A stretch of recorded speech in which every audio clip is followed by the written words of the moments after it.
네, 제가 워낙 주일학교 사역 한 7년 하고 청년 사역만 지금 11년째 하고 있다 보니까요, 굉장히 이 자리가 떨립니다. 그런데 목사님 미소가 굉장히 멋지지 않습니까? 근데 제가 딱 들어오면서 느낀 게 우리 성도님들이 저를 보고 씩 웃어주시는데 그 미소가 정말 아름다운 것 같습니다. 그래서 우리 옆에 계신 분들한테 한번 얘기했으면 좋겠습니다. 이렇게 미소가 정말 아름다우십니다.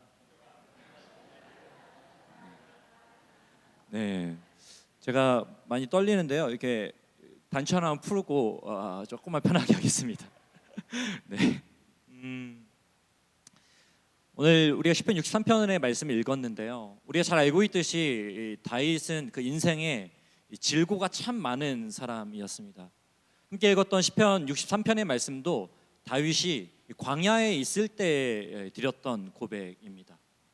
우리가 다윗이 누군가에 쫓겨서 광야로 도망했던 사건을 생각해 보면은 두 번 정도가 있습니다. 한 번은 왕이 되기 전에 사울에게 쫓겨서 광야로 도망했던 그런 일이 있었고요. 또 두 번째로는 왕이 된 이후입니다.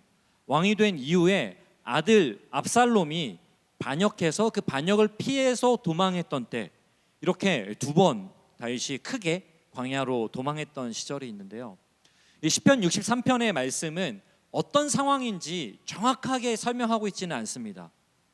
다만 마지막에 우리가 읽었던 말씀처럼 왕이라고 지칭하는 것으로 봤을 때 왕이 된 이후에 다윗이 압살롬의 반역을 피해서 도망쳤던 그 시기에 지금 광야에 있는 그런 상황이다라고 우리가 한번 추측해 볼 수 있습니다.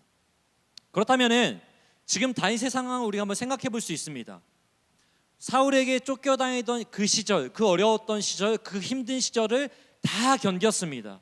그리고 드디어 왕이 되었습니다. 왕이 되어서도 수많은 어려움과 또 수많은 자신을 죽이려고 하는 그 상황들, 그것을 다 겪어내고 그리고 난 뒤입니다. 그러니까 수많은 어려움을 감당해낸 때라고 하는 것이죠. 다윗은 그 모든 상황을 어떻게 해요? 하나님을 신뢰함으로 묵묵히 감당해냈다라고 하는 것을 우리는 이미 사무엘상의 말씀을 통해서 또 우리 시편의 수많은 고백들을 통해서 우리는 찾아볼 수 있었습니다. 그렇기 때문에 이제 다윗은 조금은 좀 평탄한 노년의 삶을 그려볼 법도 한 시기가 되었다라고 하는 것이죠. 그런데 문제가 발생했습니다. 다윗은 다른 사람도 아니고 누굽니까? 자신의 아들 압살롬이 반역을 하게 되는 이 참담한 상황을 경험하게 되는 것이죠. 이제는 쉴만하다, 이제는 좀 누려야겠다, 이제는 그 모든 수고를 하나님께 좀 보상받아야 되겠다라고 하는 그때의 다윗에게 찾아온 것은 상상조차 할 수 없는 아들의 배신이라고 하는 것이죠. 어쩌면 다윗은 그동안 자신이 지켜왔던 모든 것, 또 그동안 그렇게도 하나님을 신뢰했던 모든 순간이 부정되는 것과 같은 막막함을 느끼는 그런 상황이었을지도 모르겠습니다. 그래서 우리가 함께 읽었던 1절에 보면요, 다윗의 마음을 느낄 수가 있습니다. 다윗이 이렇게 고백합니다. 내가 간절히 주를 찾되 물이 없어 마르고 황폐한 땅에서 내 영혼이 주를 갈망하며 내 육체가 주를 앙모하나이다. 어떤 상황입니까? 물이 없어 황폐한 땅이라고 하는 이 현실, 그리고 영혼도 육체도 지칠 대로 지친 그 상태를 오늘 다윗이 지금 고백하고 있다라고 하는 것입니다. 이처럼 끝없이 계속되는 광야 같은 인생, 실제로 그리고 광야의 이 현장에서 드리는 이 다윗의 고백은 다윗만의 고백이 아니라 오늘 저와 이 자리에 모인 우리 모두의 고백이기도 하다는 생각을 하게 됩니다. 우리의 인생을 살아가다 보면은, 저도 짧은 인생 살았지만 참 우리의 인생이 끝이 보이지 않는 광야를 걷는 것 같다라는 생각을 참 많이 하게 됩니다. 그래서 그런 말이 있지 않습니까? 인생은 고통의 바다를 지나는 것 같다. 제가 얼마 전에 한 2-3주 전이었습니다. 교회에 처음 나온 새 가족을 신방할 일이 있었어요. 저희 교회 같은 경우는 기존 신자의 등록을 받지 않기 때문에 초신자들이 많이 오는데요. 이 친구도 이제 처음 교회라는 곳을 생전 처음 와봤습니다.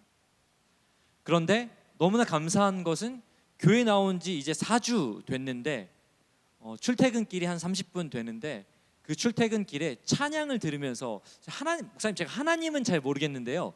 그 30분 동안 찬양을 들으면서 출퇴근을 하고 있어요.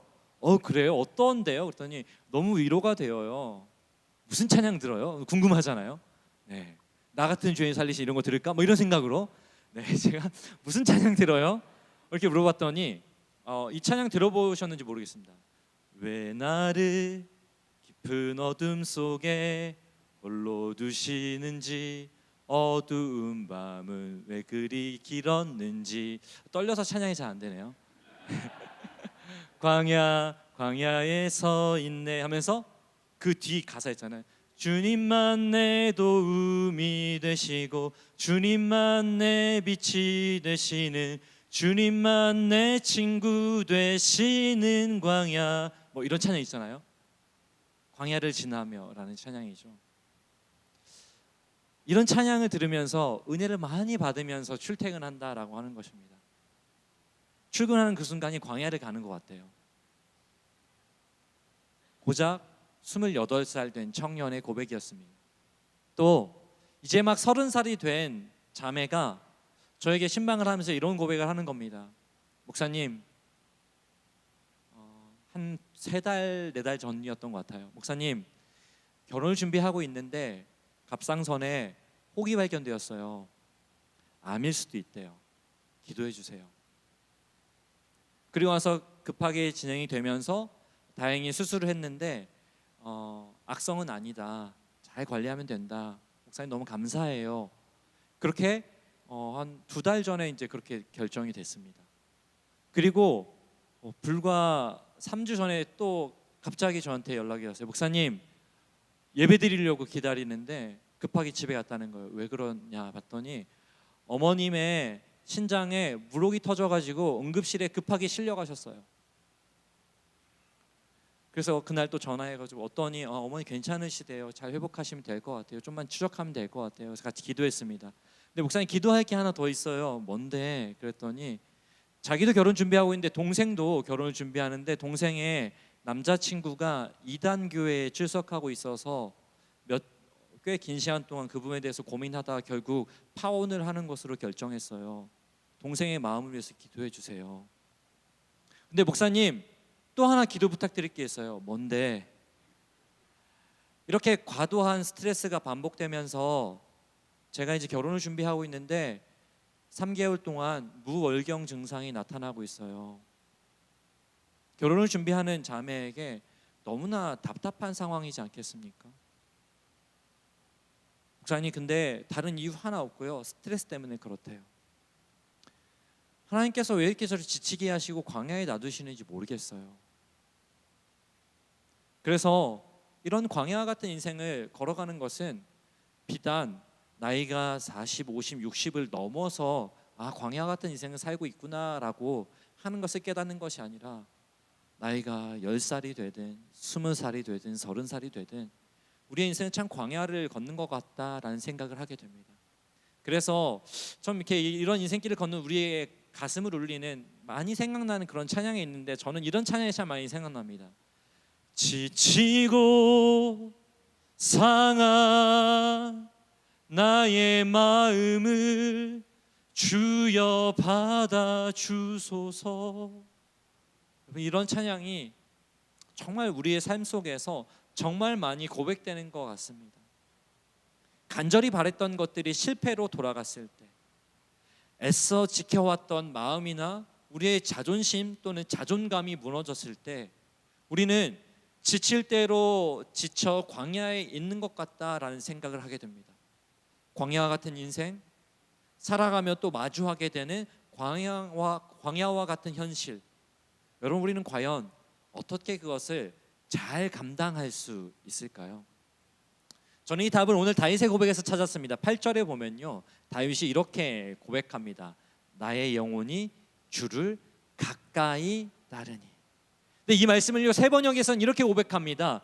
이 몸이 주님께 매달리니. 우리말 성경에서는 내 영혼이 주께 끝까지 매달리니. 여러분, 다윗은 주님께 끝까지 매달렸습니다. 그만하고 싶다는 생각, 이제는 포기하고 싶다는 생각, 그냥 놔버리고 싶다는 그런 순간에도 다윗이 했던 것은요, 주님께 끝까지 매달리는 것이었습니다. 하나님께 답이 있고 하나님께 해결이 있다는 마음으로 하나님을 신뢰했습니다. 그런데 우리는 하나님께 매달리는 것이 답이라는 사실을 정말 잘 알고 있습니다. 그런데 그 사실이 우리 인생 속에서 너무 쉽게 잊혀진다는 것이에요. 하나님께 매달리기 위해서, 그래서 이 광야와 같은 현실을 잘 감당하기 위해서 우리는 어떻게 해야 될까요? 이렇게 다윗이 하나님께 매달리기 위해 한 일이 있다면요, 이 시편에 계속해서 고백되어지는 단어가 있어요. 3절에서는 뭐라고 고백하냐면요, 주를 찬양할 것이라. 또 4절에서는 뭐라고 고백합니까? 주를 송축하며. 5절에서는요, 주를 찬송하며. 여러분, 다윗하면 가장 먼저 떠오르는 것은 찬양입니다. 시편의 대부분이 다윗의 시이고요, 다윗의 찬양은 분노에 사로잡힌, 분노에 휩싸인 사울의 마음에 평강을 주기도 했습니다. 여러분, 왜 그렇습니까? 찬양은요, 우리의 마음을 하나님께로 고정시키는 힘이 있기 때문에 그렇습니다. 그래서 앞에 말씀드렸던 그 청년의 고백, 광야에 서 있네, 주님만 내 도움이 되십니다, 주님만 내 힘이 되십니다, 이 찬양할 때 그 마음에 평강이 있었던 것이고요, 지치고 상한 내 마음을 주여 받아 주시옵소서라고 고백할 때 우리의 마음 가운데 평강이 찾아오는 것 아니겠습니까? 아멘. 예전에 어떤 청년이 저한테 이런 고백하더라고요. 목사님, 직장생활 하다 보면 너무 미칠 것 같아요, 죽을 것 같아요, 너무 답답해요. 근데 제가 그럴 때마다 어떻게 하는 줄 아세요? 그래, 어떻게 하는데? 저요, 핸드폰 들고 화장실로 뛰어가요. 그리고 화장실 문 닫고 화장실에서 찬양 들어요.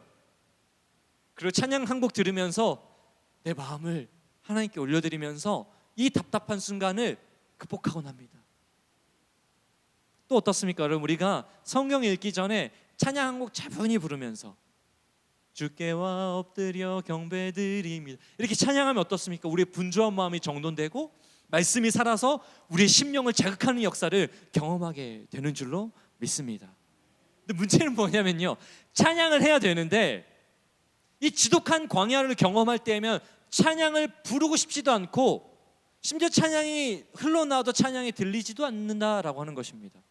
그런데 다윗은 광야와 같은 막막한 상황 속에서 영혼과 육체가 지칠 대로 지친 이 상황 속에서도 어떻게 했다는 것입니까? 하나님을 찬양했다는 것입니다. 어떻게 다윗은 찬양할 수 있었을까요? 그래서 오늘 제가 여러분에게 두 가지 말씀드리고 싶습니다. 하나님께 매달려 찬양하기 위해서 우리에게 필요한 것은요, 하나님께 매달려 찬양하기 위해서 필요한 것은 첫 번째로 은혜의 경험이 필요합니다. 뭐가 필요하다고요? 은혜의 경험. 7절에 보면요, 다윗이 이렇게 고백합니다. 주는 나의 도움이 되셨습니다. 뭐라고요? 주는 나의 도움이 되셨습니다. 도움이 되셨다, 뭡니까? 이거는요, 되셨다, 뭐죠? 이미 됐다는 겁니다.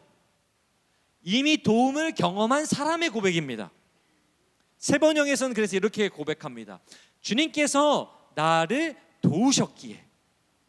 또 우리말 성경에서는 이렇게 번역해요. 주님께서 나를 도와주신 일을 생각하면서. 지난 세월 다윗은 하나님의 도우심을 정말 많이 경험했습니다. 그동안 자신이 견뎌왔던 모든 순간, 모든 어려움들을 하나님께서 도우셨습니다 라는 고백입니다. 아멘. 여러분, 은혜의 경험은요, 하나님께 매달려 찬양하게 하는 재료가 되기 때문에 그렇습니다. 또 한 청년이 저에게 나눠준 고백이에요. 어느 날 몸이 너무 안 좋아서 병원에 갔는데요, 그래서 검사를 받았는데 웬일인지 큰 병원에 가라는 거예요. 그래서 검사를 받았는데 여러분, 선천적으로 이 뇌가 잘못돼서 이렇게 뒤통수로 뇌가 이렇게 흘러나오면서 그 뇌가 뇌 척수를 이렇게 막아서 척수에게 잘 전달되지 못하게 만드는 키아리 증후군이라는 게 있어요. 그 진단을 받은 거예요. 그래서 이 두개골의 일부를 절단을 해서 이 공간을 넓혀줘서 이게 누르지 않도록 만들어줘야 되는 겁니다. 자매가 여기를 째서 두개골의 일부를 절단해야 한다는 수술을 받아야 된다는 그 진단을 받았을 때 여러분 어떨까요? 무서울 것이고, 또 이 흉터도 남을 터인데 별별 생각이 다 들었을 것입니다. 그래서 상당히 큰 수술을 받았습니다. 그리고 잘 회복하고 있고 지금도 너무나 잘 신앙생활을 하고 있는데요. 놀라운 것은요, 이 1년의 과정을 경험하면서 저에게 이렇게 고백하는 거예요. 목사님, 이 상황을 통해서 제가 몸이 아프다는 것, 그러니까 이 부분이 원래 조금 문제가 있다는 것, 제가 큰 일이 생기기 전에 발견되어서 이거를 알게 되었다는 것이 너무나 감사하고요. 그리고 검사 일정이 빠르게 잡혀서 수술도 신속하게 진행될 수 있었던 것이 너무 감사하고요. 수술실에 들어가면서도 저 정말 겁 많은데요, 두렵지 않고 평안히 들어갈 수 있었던 것이 너무나 감사하고요. 그리고 수술 끝나고 회복하자마자 직장에 잡혀가지고 바로 일할 수 있게 된 것도, 목사님, 저 너무 감사해요. 하나님의 은혜라는 고백을 하게 되었어요. 누군가라면 하나님의 은혜라면은 이런 광야 같은 시간 보내지 않아야 되는가? 안 해야 되는 건 아니야? 라고 이야기할 수도 있습니다. 그런데 그 자매는 오히려요, 이 모든 과정을 통하여서 하나님이 나를 사랑하신다는 사실을 깨닫게 되었다는 것입니다. 그리고 지금도 여기 흉터가 이렇게 만져진대요. 그럼 너무 화가 날 거 아니에요? 그런데 이렇게 고백합니다. 흉터가 만져질 때마다 하나님의 은혜를 생각하고 흐트러진 마음을 다시 잡게 된다. 여러분, 은혜의 경험은요, 우리를 하나님 앞에 세우는 능력이 있습니다. 이 은혜의 경험을 재료 삼아 하나님께 매달려야 되는 줄로 믿습니다. 또한 우리가 두 번째로 하나님께 매달려 찬양하기 위해서 필요한 것이 있다면요, 하나님을 아는 지식이 필요합니다. 뭐가 필요하다고요? 하나님을 아는 지식. 6절에 다윗이 이렇게 고백합니다. 내가 나의 침상에서 주를 기억하며 새벽에 주의 말씀을 작은 소리로 읊조릴 때 하오리니. 자, 주의 말씀을 작은 소리로 읊조릴 때 주를 기억하며. 무슨 말입니까? 다윗은 말씀을 통해서 하나님을 기억하였다라고 하는 것입니다. 다윗은요, 하나님을 아는 지식이 있었기 때문에 말도 안 되는 상황이었지만 하나님께서 사랑으로 돌보시고 지키실 것을 확신할 수 있었다는 것입니다. 그렇기 때문에 하나님을 아는 지식이 중요합니다. 우리가 잘 알고 있는 호세아 4장 6절의 말씀에 보면요, 호세아 선지자가 이렇게 고백합니다. 함께 고백해 볼까요? 시작. 내 백성이 지식이 없음으로 망하는도다. 내가 지식을 버렸으니 나도 너를 버려 내 제사장이 되지 못하게 할 것이요, 내가 내 하나님의 율법을 잊었으니 나도 내 자녀들을 잊어버리리라. 너무나 무서운 고백입니다. 하나님이 이렇게 말씀하시는 거예요. 내 백성이 지식이 없음으로 망하는도다. 그러면서 뭐라고 말씀합니까? 내가 지식을 버렸으니, 하나님을 아는 지식을 버렸으니 나도 너를 버리겠다. 굉장히 엄중한 심판의 메시지입니다.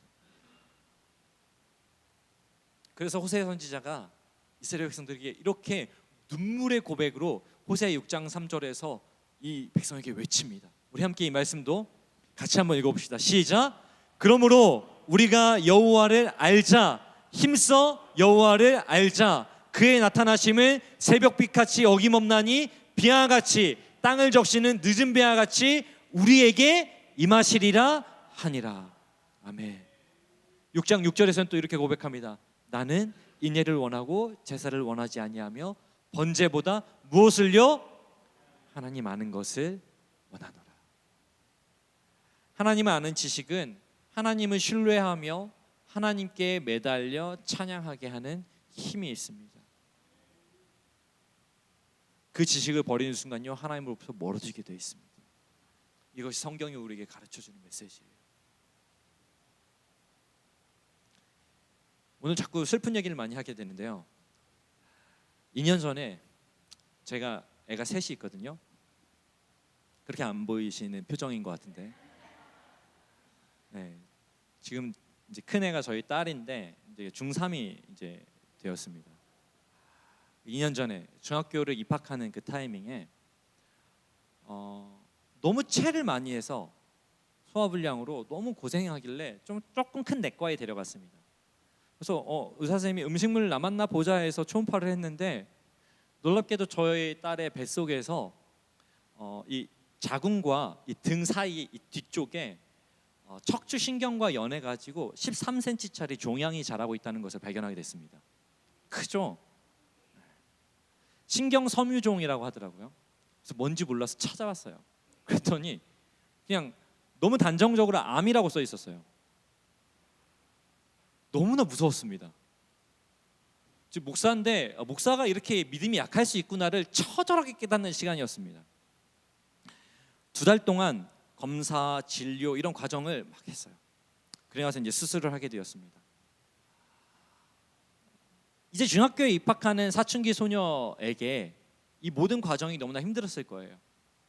그리고 이거 수술하는 이 배에 이렇게 배를 절개를 하고 뒤로 들어가서 수술을 해내야 되는데 종양은 잘 제거할 수 있을 것 같아요. 그런데 너무 척추신경과 붙어 있어서 하반신 마비가 될 가능성이 높아요. 이러는 거예요. 별별 생각이 다 들었습니다.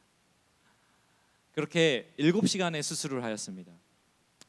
여러분, 사춘기 소녀에게, 그리고 38살의 나이에 저에게 7시간의 수술은 너무나 쉽지 않은 경험이었습니다. 그런데 이 과정을 보내며 결과적으로는 수술이 잘 끝났고요. 그리고 암도 아니었고, 그래서 계속 추적하고 있습니다. 그런데 이 과정을 보내면서 잊을 수 없는 저에게 한마디가 있습니다.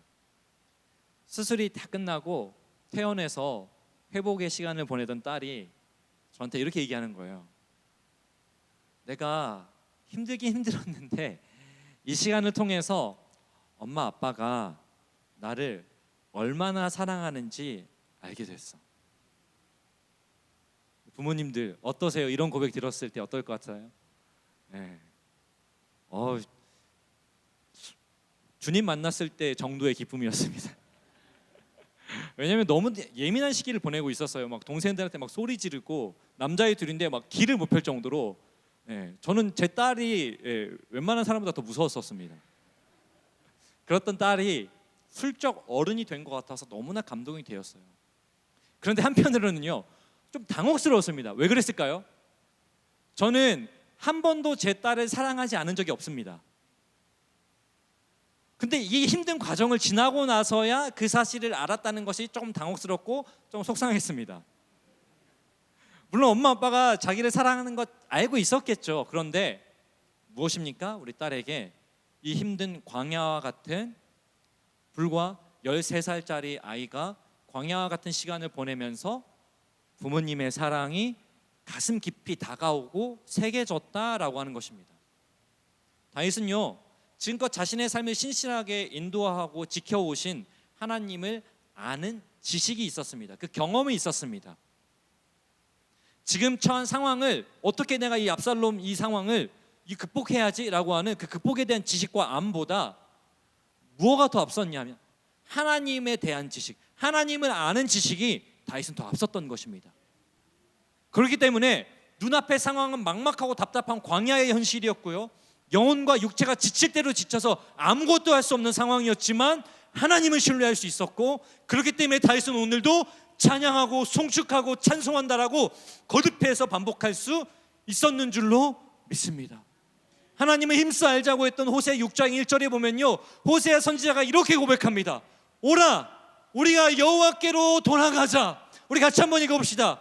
여호와께서 우리를 찢으셨으나 도로 낫게 하실 것이요, 우리를 치셨으나 싸매어 주실 것입니다. 아멘. 사랑하는 성도 여러분, 하나님은 우리를 도로 낫게 하시는 분이십니다. 하나님은 우리를 싸매어 주시는 분이십니다. 그 하나님을 알고 기억할 때 우리는 그분께로 돌아갈 수 있습니다. 그리고 그 하나님 품 안에서 도로 낫게 하시고 싸매어 주시는 그 은혜의 경험을 하게 될 줄로 믿습니다. 사랑하는 여러분, 많은 사람들이 이런 고백합니다. 돌이켜보면 하나님의 은혜였습니다. 그렇습니다. 오늘 우리가 이렇게 살아올 수 있었던 것, 그 모든 것은 무엇입니까? 하나님의 은혜입니다. 그 은혜의 경험들을 제로 삼아 하나님께 매달려야 합니다. 하나님을 아는 지식을 토대로 맞아, 하나님이 그렇게 내 삶에 인도해 오셨지, 나를 지키셨지 라고 하는 그 지식을 토대로 하나님께 매달려야 합니다. 그때 우리는 오늘 함께 읽었던 8절의 경험을 하게 될 겁니다. 주의 오른손이 나를 붙드시거니와. 뭐라고요? 주의 오른손이 나를 붙드시거니와. 내가 매달려, 근데요, 내가 매달려 있는 줄 알았는데요, 내가 매달려 힘써 은혜의 경험들, 내가 매달려 힘써 하나님 아는 지식으로 매달려 있는 줄 알았는데요, 그 다음 뭐예요? 하나님의 강한 손이 나를 붙들고 계심을 깨닫게 될 것입니다. 그래서 7절처럼 내가 주의 날개 그늘에서 즐겁게 부르리이다. 광야에서도 하나님의 품에 안겨있는 경험을 하며 하나님께 감사의 고백을 드릴 수 있게 될 줄로 믿습니다. 도로 낮게 하시며 싸매어 주시는 하나님을 만나게 될 줄로 믿습니다. 사랑하는 성도 여러분, 어떤 상황에 놓여 계십니까? 육체와 영혼이 지칠 대로 지친 광야를 경험하고 있습니까? 광야 같은 그런 막막한 인생길을 걸어가고 있습니까? 다윗은 8절에서 이렇게 고백합니다. 내 영혼이 주께 끝까지 매달리니 주의 오른손이 나를 붙드십니다.